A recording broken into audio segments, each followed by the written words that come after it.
Shalom, selamat pagi Bapak Ibu Saudara sekalian.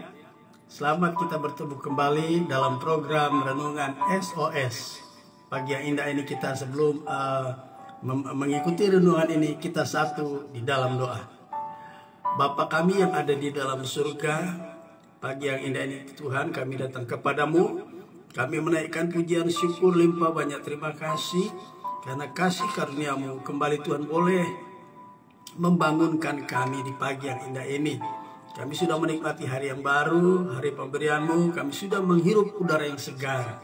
Sebentar lagi kami akan merasakan hangatnya sinar mentari pagi. Dan kami percaya kami memiliki pengharapan yang baru di dalam Tuhan. Terima kasih Bapak. Sebelum kami mengawali seluruh aktivitas kami akan mendengarkan firman-Mu. Untuk itu Roh Kudus tolong kami, baik kami yang menyampaikan kebenaran atau perenungan firman Tuhan, maupun yang menikmati firman Tuhan pada pagi yang indah ini. Terima kasih Bapa. Di dalam nama Yesus Tuhan dan Raja kami sudah berdoa dan mengucap syukur kepadamu. Haleluya. Amin. Puji Tuhan. Bapak Ibu Saudara sekalian, kita masih masuk pada edisi spesial Natal bagian kedua ya. Kemarin kita sudah mengikuti bagian pertama, meresponi hadiah Bapa yang spesial, yaitu Yesus Kristus Tuhan dan Juru Selamat kita. Pagi yang indah ini kita akan meneruskan masih dalam edisi spesial Natal bagian yang kedua ya. Masih tetap temanya meresponi hadiah Bapa. Subtemanya hidup menurut jalannya Bapa atau mengikuti jalannya Bapa.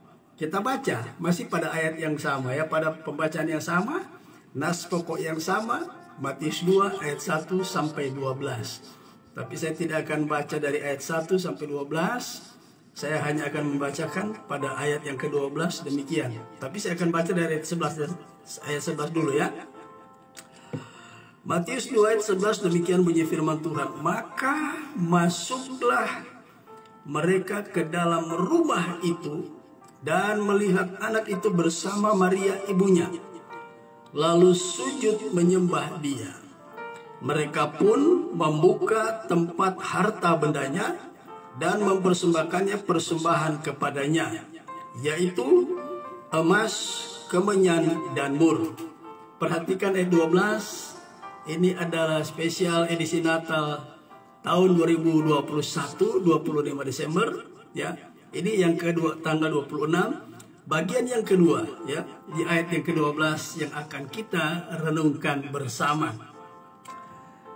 Di ayat yang ke-12 berbunyi sebagai berikut. Dan, nah ini setelah mereka bertemu, berjumpa dengan Raja di atas segala Raja, Yesus Kristus, Tuhan dan Juru Selamat kita, mereka akan kembali.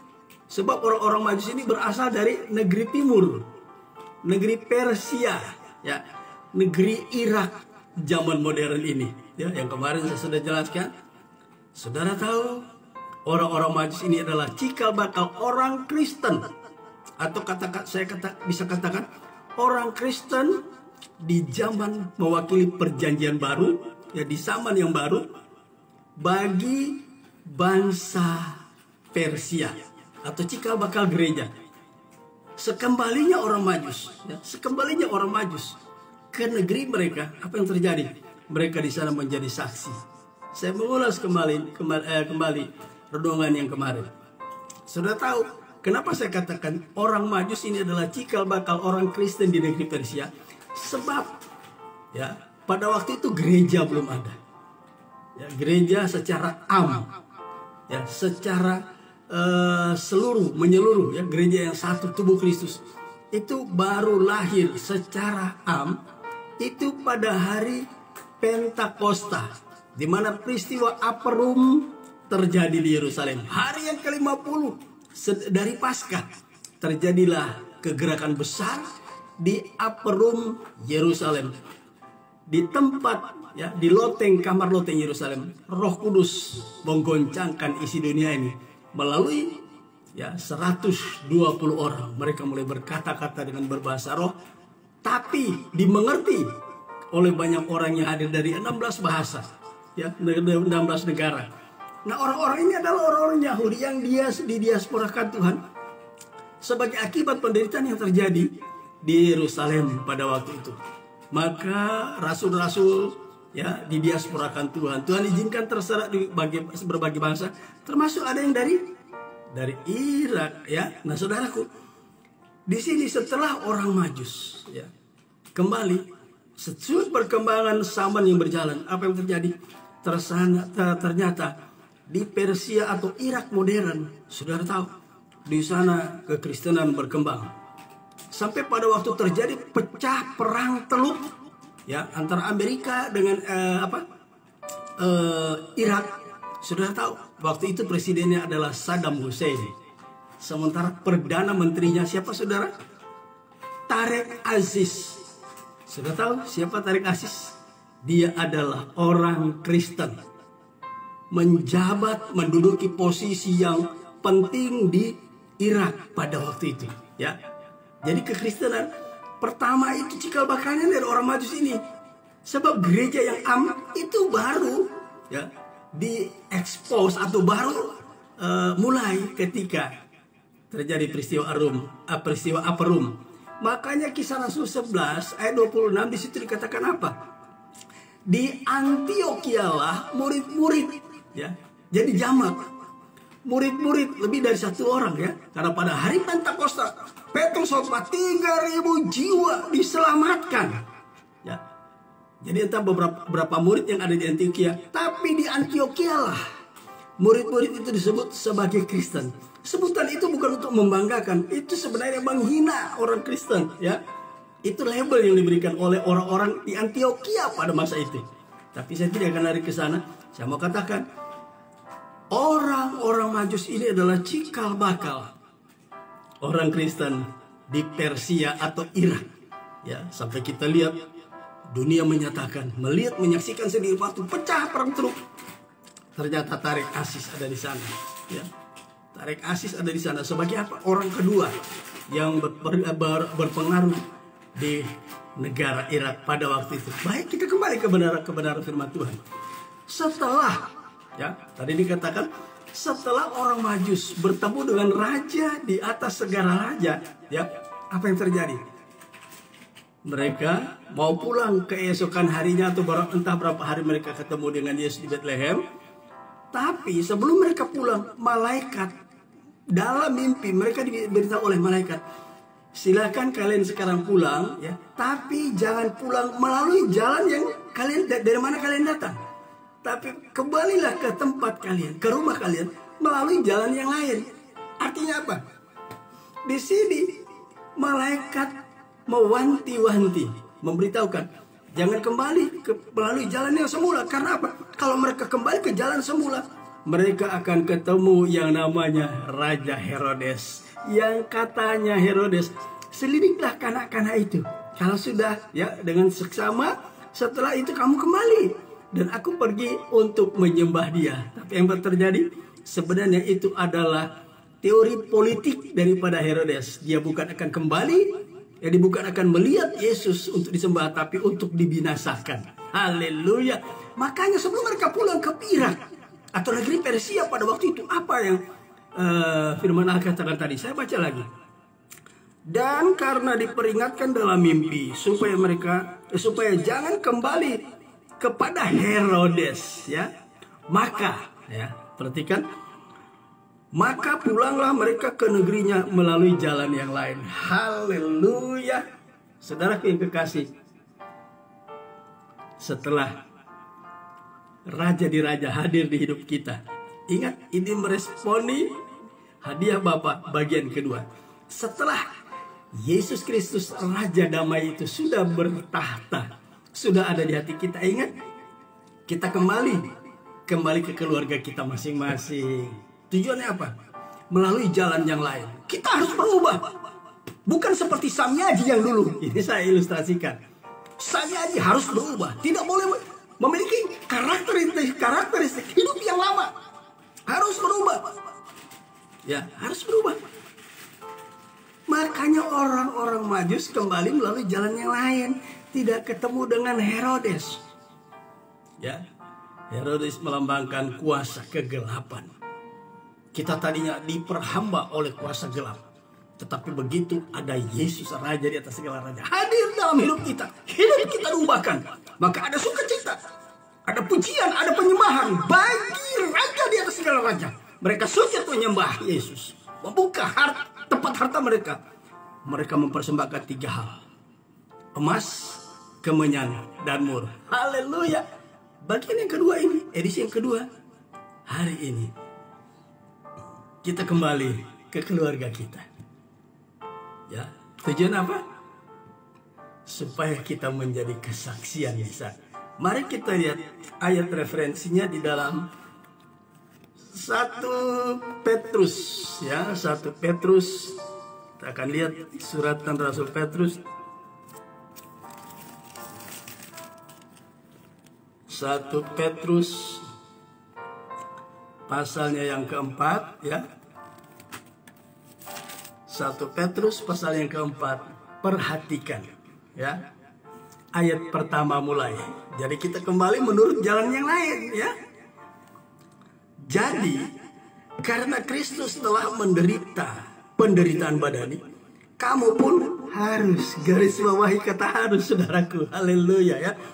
Jadi karena Kristus telah menderita penderitaan badani, kamu pun harus juga mempersenjatai dirimu dengan pikiran yang demikian. Haleluya. Tuhan mau, setelah kita terima Tuhan Yesus lahir di hati kita, Tuhan mau kita harus memiliki pemikiran apa, saudara? Kita harus siap menderita bagi Yesus. Yesus waktu itu dicari-cari oleh Herodes, akan dibunuh, akan dibinasakan. Setelah kita bebas dari kuasa gelap, kita dimerdekakan oleh anak domba Allah, Raja di atas segala raja. Iblis tidak tinggal diam. Dia ingin mencari kita. Makanya kita Petrus yang sama, 1 Petrus 5 ayat 8 dibilang apa? Ya, 1 Petrus 5 ayat 8 dikatakan, pasal 5 ayat 8, ya kita lihat, ya. Ayat yang ke-8, demikianlah firman Allah. Sadarlah dan berjaga-jagalah, ya. Lawanmu si iblis berjalan keliling sama seperti singa yang mengaum-ngaum dan mencari orang yang dapat ditelannya. Saudaraku, kita lihat, ya. Orang Majus kembali ke negerinya melalui jalan yang lain. Ini pesan malaikat. Sebelum mereka kembali, jangan bertemu kembali dengan Herodes. Sebab ketika mereka kembali kepada Herodes, sudah pasti kalau seandainya tapi Tuhan luar biasa ditarik benang merahnya, memang seperti itu. Orang Majus nggak akan kembali kepada Herodes. Saudara, setelah kita terima Yesus, Yesus lahir di hati kita. Ingat, jangan kembali kepada kehidupan yang lama. Ya, jangan kembali kepada hidup yang lama. Jalan yang harus kita tempuh sekarang adalah, ya, jalan yang harus kita tempuh. 1 Petrus 4 ayat 1 dikatakan kita harus siap menderita bagi Yesus. Makanya Lukas 9 ayat 23 dikatakan apa? Lukas 9 ayat 23. Jadi barang siapa yang mau mengikut aku, ia harus, garis bawahi kata harus, menyangkal diri dan pikul salib. Penderitaan yang dialami orang percaya karena percaya kepada Yesus itu merupakan salib. Yesus dikejar-kejar, Yesus akan dibunuh, akan dibinasakan oleh Herodes. Hidup kita pun sedang diincar oleh kuasa kegelapan kemanapun kita pergi. Makanya berjaga-jagalah, berawas-awas dirimu. Kita punya lawan iblis sedang berjalan kemana-mana, mencari kesempatan di mana dia mempergunakan kelemahan kita untuk menjerat kembali kita, diperhamba oleh iblis. Ya, jadi siapkan diri kita menghadapi tantangan iman di tahun 2022. Siapkan diri kita. Tapi kita tidak perlu takut. Yesus sudah lahir di hati. Roh Kudus pun ada bersama kita. Kita pasti menang. Ya, ayat yang kedua sekarang 1 Petrus 4. Ya, ayat yang kedua berkata, ya, mengapa kita harus mempersiapkan diri? Siap menghadapi penderitaan. Ya. supaya waktu yang sisa jangan kamu pergunakan menurut keinginan manusia. Ketika kita masih diperhamba oleh Herodes yang melambangkan kuasa kegelapan, kita diperhamba oleh keinginan manusia. Keinginan dan ingin bertentangan dengan keinginan roh. Ya. Kita harus siapkan mental kita menghadapi penderitaan-penderitaan yang harus kita hadapi sebagai akibat kita terima Yesus. Dahsyat nggak peringatan yang dari Tuhan kepada malaikat, yang melalui malaikat kepada para majus? Demikian juga perintah yang sama. Kembali kepada hidup kalian seperti semula, tapi jangan melalui jalan yang telah di mana kita lewati, kita datang. Jangan kembali kepada jalan lain. Orang yang percaya Yesus siap menghadapi penderitaan apapun yang dihadapi secara fisik. Sebab penderitaan itu merupakan salib. Dan penderitaan itu adalah kasih karunia Allah. Ya, kasih karunia. Jadi ada banyak jenis-jenis kasih karunia. Penderitaan adalah salah satu bagian dari kasih karunia yang sekian banyak-banyaknya di dalam Tuhan. Yang ada yang Tuhan akan berikan kepada kita. Salah satu penderitaan, siap menderita. Menghadapi tantangan nyaman sebagai akibat ya kita telah terima Yesus. Kemudian dikatakan bagian yang kedua yang selanjutnya, bagian yang kedua berikut, supaya waktu yang sisa jangan kamu pergunakan menurut keinginan manusia, tetapi menurut kehendak Allah. Haleluya. Saudara, bikinlah komitmen dengan Tuhan. Apa komitmen itu? Komitmen saya, ya. Ku takkan seperti dulu lagi. Ku takkan seperti dulu lagi. Sejak terima Yesus, hidupku jadi baru. Ku takkan seperti dulu lagi. Amin, saudara. Kita jangan seperti dulu lagi. Ini kita harus punya komitmen ya, dengan Tuhan. Ya, itu sebabnya sebagai orang percaya buatlah komitmen dengan Tuhan. Maka Roh Kudus akan menolong kita. Kita ada kelemahan. Ya, Roma 8 ayat 26 Roh Kudus membantu dalam kelemahan kita untuk tidak bisa berdoa. Maka Roh Kudus akan menggunakan lidah kita untuk berdoa dengan bahasanya Tuhan. Ya, Roh Kudus akan menolong kita. Maka siap mental kita menghadapi tantangan iman di tahun yang sedang kita tunggu, 2022 ya. Hiduplah menurut kehendak Tuhan. Atau saudara bikin komitmen melalui lagu lah ya. Tadi satu kutakan seperti dulu lagi. Kemudian ku mau hidup seturut kehendak Tuhan. Ku mau memberi semua yang ku dapat berikan. Ku mau cinta Dia lebih dari semua. Ku tak dapat membalas kasih-Nya 100 tahun atau bahkan 1000 tahun pun, kalau Tuhan izin kita bisa hidup 1000 tahun di bumi ini, tidak mampu membalas kasih karunia Tuhan, hadiah Bapa Yesus Kristus, Tuhan dan Raja kita. Gak mungkin. Maka hiduplah seturut kehendak Tuhan. Atau ku takkan seperti dulu lagi. Nyanyi dengan girang-girang. Ku takkan seperti dulu lagi. Ku takkan seperti dulu lagi. Sejak ku terima Yesus, hidupku jadi baru.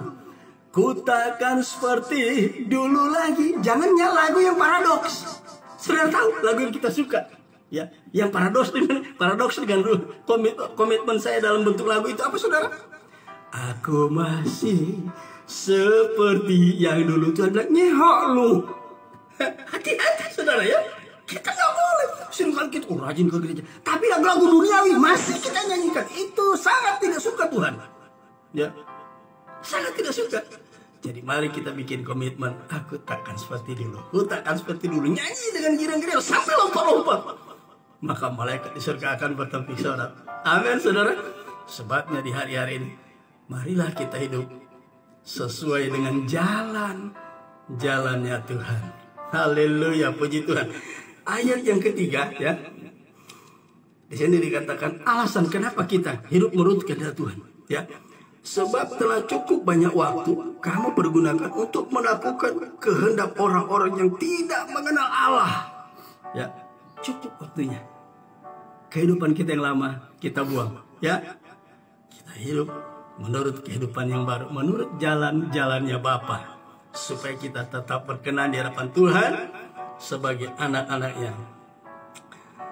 Kemudian kamu telah hidup dalam rupa-rupa hawa nafsu sebelum kita terima Yesus ya.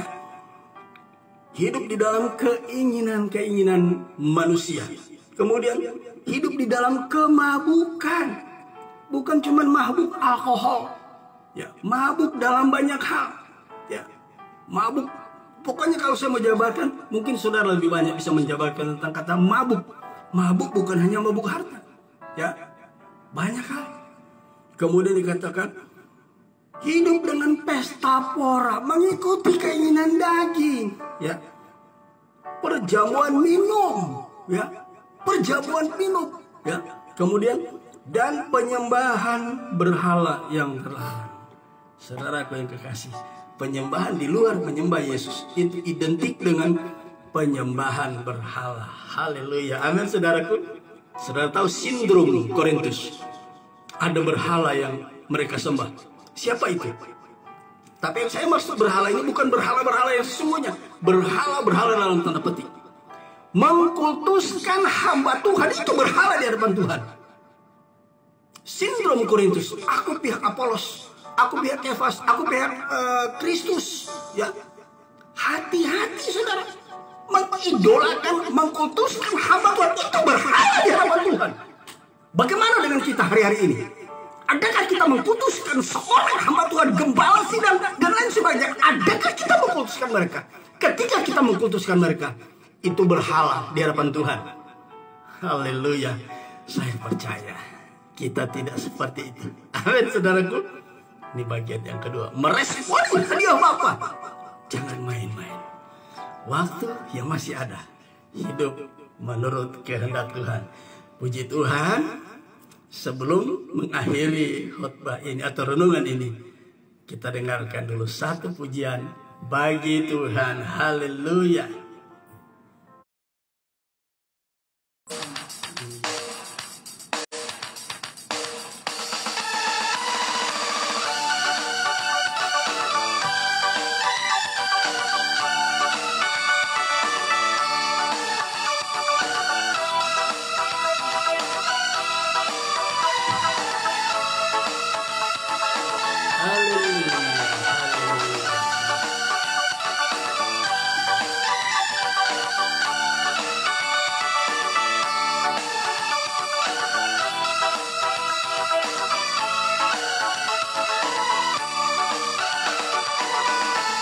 Begitu besar kasih Allah pada kita.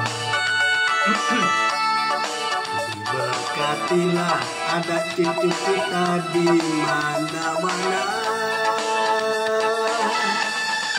Tuhan mengubah miskin dan menjadikan kaya. Dia merendahkan dan meninggikan juga. Berbahagialah bagi orang yang kaya. Anak cucunya pasti tidak akan meminta-minta. Karena Allah menggenapi firman-Nya. Yang mustahil bagi orang percaya.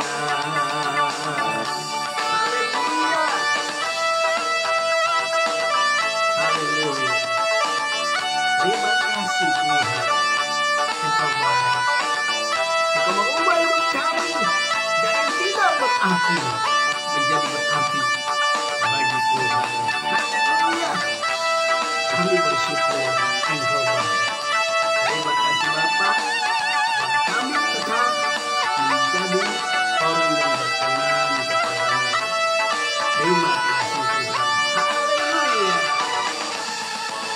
begitu besar kasih Allah pada kita. Diberkatilah anak cucu kita di mana-mana. Tuhan mengubah miskin dan menjadikan kaya. Dia merendahkan dan meninggikan juga.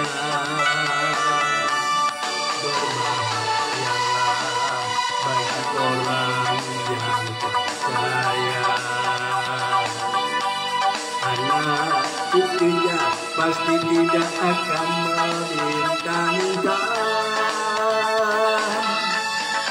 karena Allah menggenapi firman-Nya. Tiada yang mustahil bagi orang percaya. Berbahagialah bagi orang yang percaya. Anak cucunya pasti tidak akan meminta-minta, karena Allah menggenapi firman-Nya. Tiada yang mustahil bagi orang percaya. Tiada yang mustahil bagi orang percaya. Haleluya, haleluya. Puji Tuhan, Tuhan Yesus memberkati kita satu di dalam doa mengakhiri renungan Natal bagian kedua pada pagi yang indah ini. Bapa di sorga, Bapa yang kami sembah dalam nama Yesus, terima kasih Tuhan. Kami sudah mendengarkan renungan kebenaran firman-Mu. Kami mengucap syukur firman Tuhan boleh kembali Tuhan mengingatkan kami bahwa setelah kami terima Tuhan, kami tidak boleh lagi hidup menurut kehidupan kami, tetapi menurut jalan-jalannya Tuhan. Di dalam berkat nama Yesus kami sudah berdoa dan mengucap syukur kepada-Mu. Haleluya. Amin. Puji Tuhan. Selamat Natal kedua. Tuhan Yesus memberkati kita sekalian. Haleluya. Shalom. Terima kasih Tuhan, kami mengucap syukur. Terima kasih Tuhan, kami mengucap syukur juga. Kalau hari ini kami di seluruh dunia, khususnya yang ada di Indonesia, lebih khusus lagi kami yang ada di Pamulang ini Tuhan,